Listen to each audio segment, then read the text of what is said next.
and the council works on various levels. We work on the tools that are opportunities. We also work on the tools that we work on that sort of dominate our discourse daily. And there are many ways you can address the effects of the tools, the dominant platforms. Um, you can use litigation, you can use legislation, but you can also go directly to companies and just sort of show that, like, there's a better way. There's hardworking people at every company, and I used to work at Meta myself on some of these issues, trying to make these platforms better, who really do care about, how do we serve users and not just get them to use our products longer. One of the biggest aspects of these platforms, the most important aspects of these platforms, and one that is central to these cases, central to legislation, and central to product work at companies, are the algorithms that drive what you see at any platform. On any platform, there are millions of things that they could possibly present to you, and they choose to show you some subset of those that content, because they have some algorithm that says, like, that is the content that you should see, and that could be based on whether that's something that could get you to use the product more, so engagement based algorithms, or it could be based on something else, right? There are alternatives to that. And so we have two very thoughtful people next who are going to talk about, alternatives. What else could we optimize for instead of just keeping you on these platforms longer? So we're going to start with Jonathan Stray, who's a senior scientist at Berkeley Center for Human Compatible AI. I think Jonathan's going to present his slides himself. Jonathan, you're going to do it. Yeah, Okay. Yeah, so he's going to share from his own, and he's going to talk about the Pro Social Ranking Challenge. So, Jonathan, would love for you to tell us about your work. fantastic. Good morning slash good afternoon, good evening for wherever you are in the world.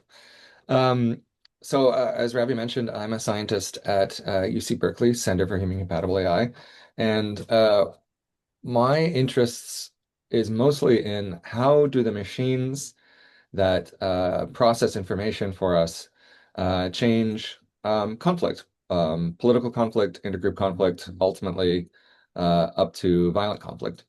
As many of you know, there's mounting evidence that standard social media algorithms are part of the problem, not part of the solution. And so we wanted to figure out, can we do better? Can we build algorithms that reduce polarization?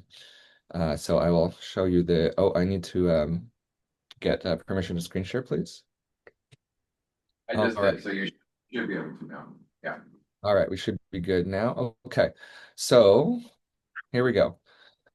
So I and 40 of my closest friends, including several of the people on this call, spent a few years of our life running a big experiment. And this is how it works. So first of all, we didn't assume that we knew what the best answer was, although we had a bunch of theories. We ran a competition where people could submit algorithms. And by submit algorithms, I don't mean an idea for an algorithm. I mean, to enter the competition, you actually had to submit working code.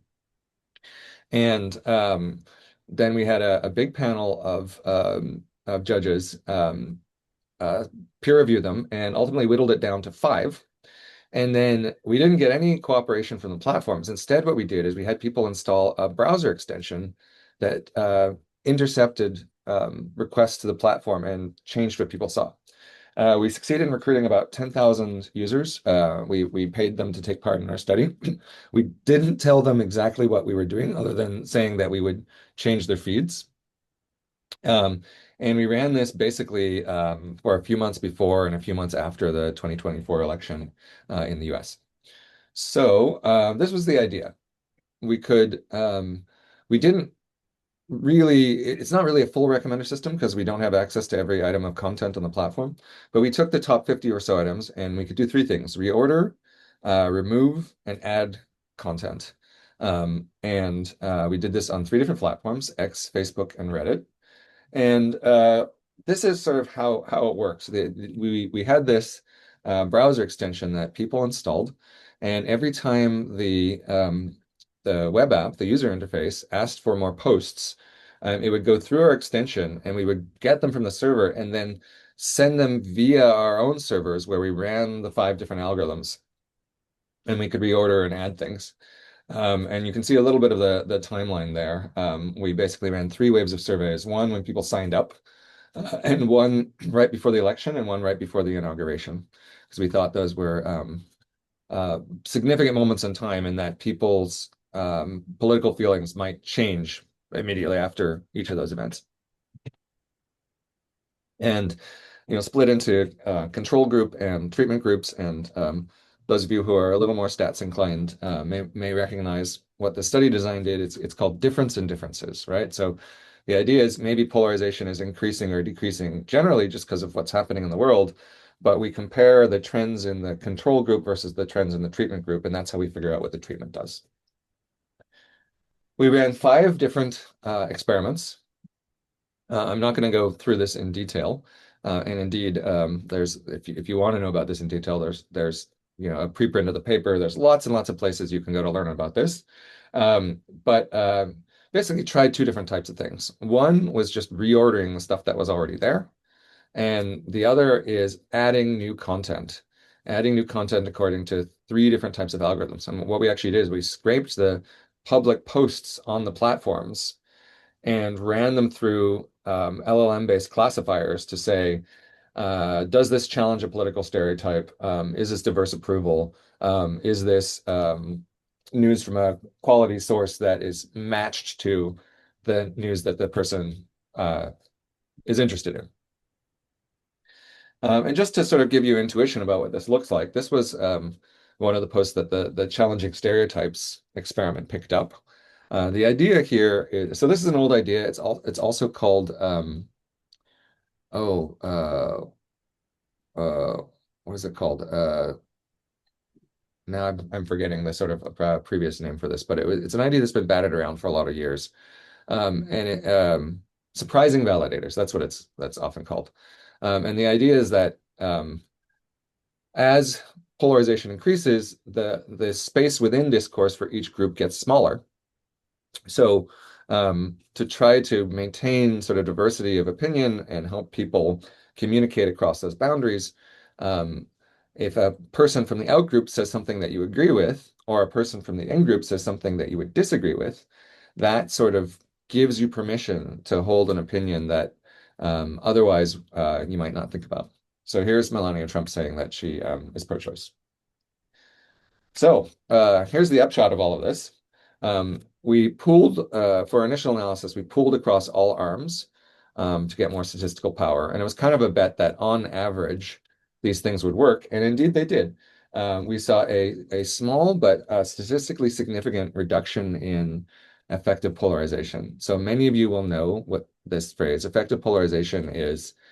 How warm or cold do you feel about your group minus how warm or cold do you feel about the other side on a 0 to 100 scale. And this has been increasing in the US and other countries for several decades now.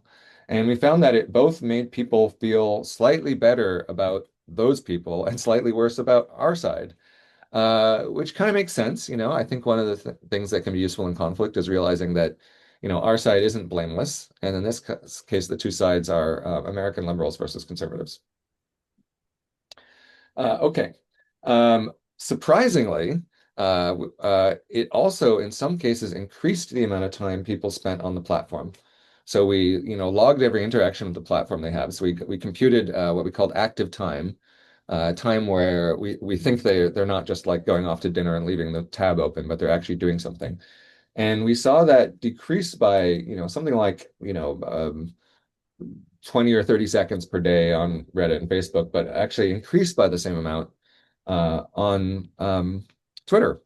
And you can break it down. There's remember, it's 3 platforms times 5 arms, so there's a lot of possible combinations. And the point is that some of them usage actually increased.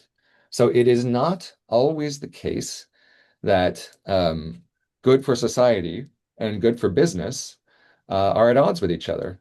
I think that's one of the really important results of this. Whether it's going to cost a platform engagement and ultimately revenue is an empirical question. You'd have to test it and find out, right? You can't just assume that it's going to be bad news. Okay, here's a little bit more detailed. Here you can see sort of different combinations, right? So, mostly on Twitter is where we saw algorithms that increased time.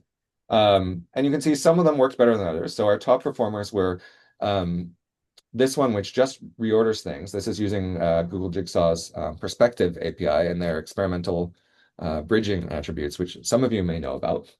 And it's things like, is this a nuanced conversation? Is this a reasoned argument? That's for the bridging attributes. And then the toxic attributes are like, is this an insult or an identity attack, that kind of thing. And we found that we had to both rank the good stuff higher and rank the bad stuff lower for this to work. So this first one was just rank the good stuff higher, and we didn't really get a statistically significant result. So that and merely adding ideologically balanced news from quality sources, topic matched. So if the person likes sports, we added a lot of sports content. Um, Succeeded, which we think is very interesting. And you can see that uh, both of these made people feel a little worse about the in party and a little better about the out party. Okay. The first question I get when I present this work is usually, where can I try it? And well, you can't try the actual algorithms that we ran because that was research code and it's, a lot of, we'd have to maintain it. Like we reverse engineered the algorithm, the platforms, right? So we're not going to maintain that indefinitely. But we are building all of this stuff into open source infrastructure, in particular, feeds for Green Earth. And we actually just last week launched our first bridging feed for Green Earth. It's not quite ready for you to try it yet. We're sort of doing very early user testing, but in short order, you will actually be able to use these algorithms to view your feeds. There's a lot more I could say about that. I know people have strong feelings about whether there should or shouldn't be algorithms. Our view is that you do want algorithms sometimes. We're not going to replace your following feed, but as an alternative to it, to help you discover stuff that you wouldn't ordinarily see, to prevent you from missing cool stuff that your friends posted yesterday that you didn't see because it scrolled by. There's lots of good reasons, but we want the right algorithms that are transparent, controllable, and good for you. So that is what we are building. And I will stop there. Great. Thank you, Jonathan. I think, you know, the next presentations, a lot of the presentations, you're going to see this confluence between researchers and industry and the interplay back and forth. Um, it's just great to see that, there is a possibility to make algorithms better. You don't just have to rank by engagement. You don't even have to take as a given that if you rank by engagement, you're going to lose users on your site, right? Our next speaker is Leif Sigerson, and he's a data scientist at Pinterest. And so I should just caveat that Leif is not speaking on behalf of his employer, but Pinterest has publicly talked about how its algorithms are optimized in ways that are not just about engagement, that are really pro-social in nature. And so Leif's going to talk a little bit about how in industry there is an opportunity. What is the opportunity to align our technology, with our intentions and, optimize for something other than engagement. So Leif, please take it away. Awesome. Thank you so much, Ravi. I'm going to assume folks can see my screen unless someone tells me otherwise. So like Ravi said, I'm a data scientist at Pinterest. I work on a bunch of different things at Pinterest. Mostly I work on surveys. I'm really enjoying all the synergy today. Tiffany in the previous session mentioned surveys and my ears perked up. A lot of what I do has a bunch of synergy with Jonathan and you, Ravi. Maybe my favorite part of my job is getting to publish and work on sharing things publicly. So this is a paper that me, Jonathan, Ravi, and a bunch of other great folks worked on sharing out industry learnings on different kinds of signals we can rank by, including engagement signals, but also non-engagement signals. I think a really good theme tying together my talk with Jonathan's is using something besides engagement in ranking. So I'm going to give you another perspective on that. A paper that I really appreciated and was inspired by recently is this great paper by Smith and Milley and other folks. And I think the key point I want to flag here is this distinction that they call out between the content that will be surfaced in an engagement-based ranking algorithm and the content that users actually prefer. And the pitch I want to make is that the content we will look at is often very different from the content that is aligned with our higher intentions, that we would choose on reflection. I know for me personally, I certainly have some guilty pleasures online, content that maybe I'm not super proud of that I engage with, but I just kind of can't help myself. But if I were to stop and think about it reflectively, I might say, no, that's not optimal for me, or that's not better. And so this finding is actually really heartening for me in terms of what do people really want. So the pitch I want to make is that surveys on platforms are really, in essence, an opportunity for that intentionality. And to make that case, I want to walk you through what an actual survey looks like on Pinterest. This is a survey we show on our home feed to assess home feed relevance, and we've published publicly about this, Pinterest has. And so to give you a sense of how it works, you're scrolling through your feed there on the left, and then we interrupt your feed. You can see all your content goes gray, and we invite you to take this survey. So the invitation has some text. You might read that text, you might not. You might agree to take this survey. And if you do, we take you to this browser on the right that loads up this piece of content, maybe multiple pieces of content for you to think about and rate in terms of whether it's relevant to you or not. And so again, when we imagine what is that distinction between the content I will look at and the content that I genuinely think is useful for me or relevant for me, I get excited about this kind of surveys as a way to get that deliberative reflection and for us to use those signals in our content ranking algorithm. What's especially exciting to me is that using surveys in content ranking can be a win for the business. So again, like Jonathan said, this presumption that doing the right thing for the users is going to be a loss for the business is actually an empirical question that we should be testing, and we know is not always the case. So this is from our industry paper that we published with folks from, I think, at least 8 or 7 social media platforms. And there's this sense that in the long run, in terms of user retention, building in these survey responses to our ranking models can help retention. And the obvious reasoning there is that if you're providing a better user experience by giving content to users that's genuinely useful for them, then they will stick around the platform for longer. And as anyone who works at a platform knows, these kinds of long-term wins are really, really impactful for actually shipping a feature to all users and actually making the platform better. A reasonable next question here is, okay, if surveys are a win for users and a win for the business, why isn't everyone successfully using them, and why are there still issues with social media? And my theory is that the primary challenge for this is siloed information that lives inside these companies. So I suspect that there are a lot of folks like me at different companies who are all basically reinventing the wheel internally. And especially when it comes to surveys, a lot of things don't work. In our paper that we published, it was mostly, here are the things people have tried with surveys that actually don't work in practice.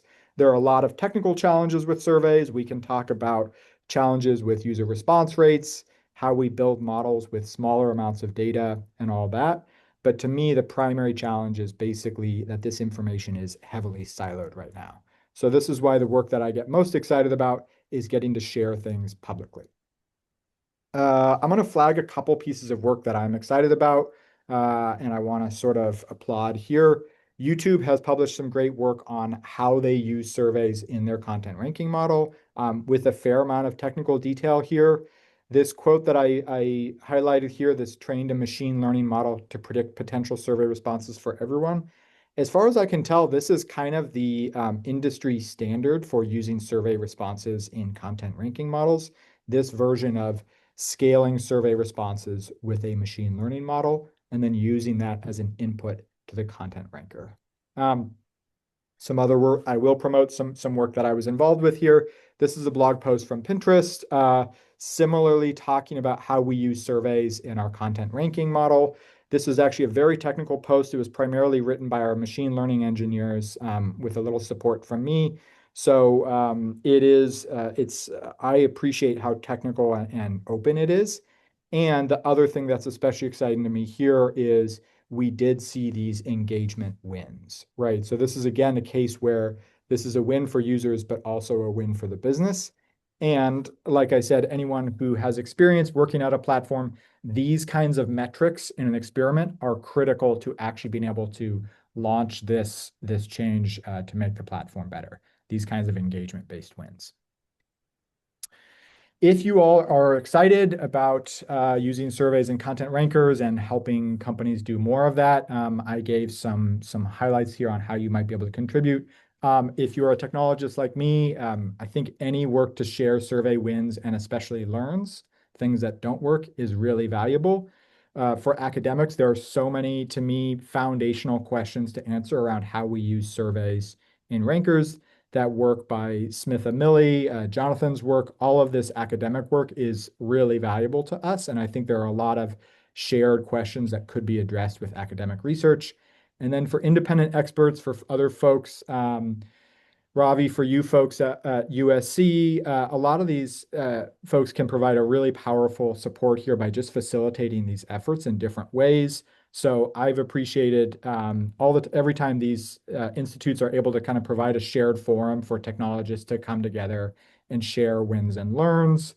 For example, the Neely Center media indices comparing Pinterest versus other platforms was very useful for us to get a sense of where we stand in terms of supporting user well-being. And also, I think for independent experts to promote and applaud work by companies, that is genuinely very useful. If companies can see that this work is applauded and has a positive reception publicly, that helps us share more of that in that phase. And that's it for me. Ravi, I will turn it back to you. Great. Thank you both. So we have a little bit of time for questions. I'm going to ask one question that's online, and then Nick, I'll turn it over the room in case there's a question there. So here's a question from Reuben Shank online. I think this is something for Jonathan, but both of you are welcome to respond. And he was wondering whether experimental research has gone further still than the work that you presented.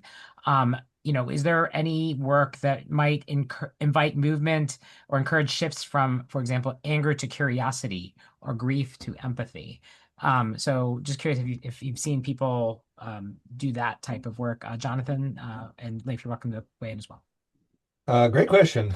So I think the short answer is not in the large scale, but in the small scale. I've seen, less in like the sort of like platform experiments and sort of computational social science, and more in the like social psychology kind of world. I think actually, Ravi, you'd probably be better equipped to answer this question than I would. I know there are experiments about what shifts like individual attitudes in sort of like micro interactions, but I don't think there's anything. I know for a fact there's nothing at the scale like the thousands of users scale that we were talking about earlier. Leif, any response, or do you know anything like that? I mean, to me, like all of this is happening internally at companies, and we published that paper 2 years ago, and I'm sure a ton of new work has been done that could potentially be shared out in some forum. For example, I mean, every time on every LLM I use, there is a option to provide a survey response, and I am Right. fascinated to see to what extent the things we've learned from social media apply on LLMs. So I don't want to get you to commit on the spot, but I feel like a follow-up to our paper focused on LLMs and how people use explicit feedback there would be really powerful. Yeah. Yeah.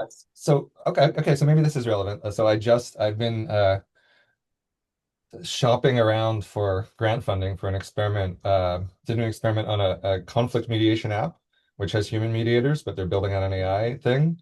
And the experiment is, can we optimize LLMs for outcomes 3 months in the future?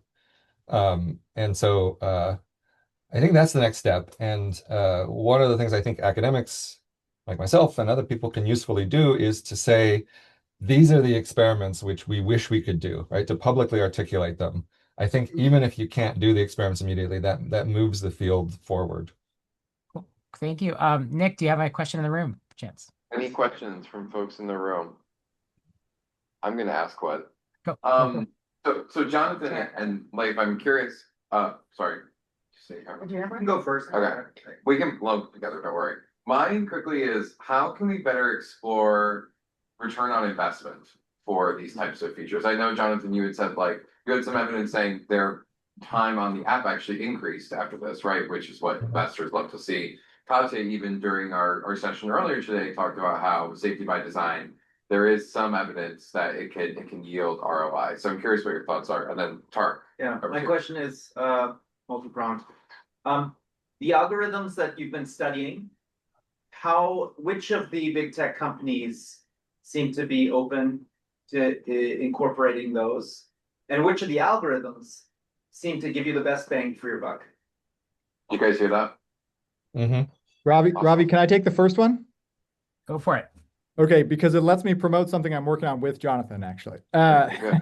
So Jonathan and I and a bunch of other folks are working on how do we evaluate for that long term. So one thing, a key piece here is Jonathan's experiment ran for 5 months or 6 months. Yeah. Which is much longer than the typical tech online experiment, which is probably closer to 1 to 2 weeks. And we know that in the short term, these things can look bad, right? When you downvote clickbait, people will click less, even if you're providing an overall better user experience. So that evaluating for the long term is a technical challenge, and we're working on addressing that and sharing industry wins and learns. And I think also Tiffany mentioned mandating holdout experiments in the prior session, which is another thing that I think is really critical. These are longer running experiments that again give us that sort of bigger picture understanding of user behavior. Jonathan, last word. Thanks, Leif. So I would say two things. First, whether or not there's going to be business trade-off is an empirical question. We can't assume either that it will or it won't, which I think is good news because I think the assumption was that it would always be bad. However, there will be cases where there will be a trade-off. Then we get into the complicated conversation around sort of collective action problems and incentives and sort of first mover disadvantage and ultimately regulation, which is the traditional method for how society solves collective action problems of this type. Complicated question. Don't think I don't think mandating the use of certain algorithms is going to work for a variety of reasons, one of which is that technology moves very fast. But I do think mandating transparency around outcomes is very interesting. And again, a bunch of people in this community have been involved in things like the KGI Better Feeds report and a paper with Nathaniel Lubin. And there's a bunch of now solid documentation for here's what regulation that would require reporting of some of the things we care about. And I feel like that's probably ultimately a necessary step.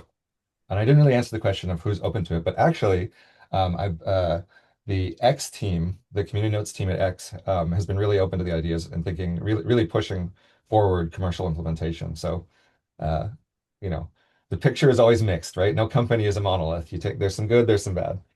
All right. Well, thank you guys. Thanks, Leif. Thanks, Jonathan. I think you've given a lot to think about, and hopefully, you guys are a great example of industry and research, like learning from each other, working together. And maybe those of you in the audience are thinking, like, I want more research and industry working together, and you're in luck.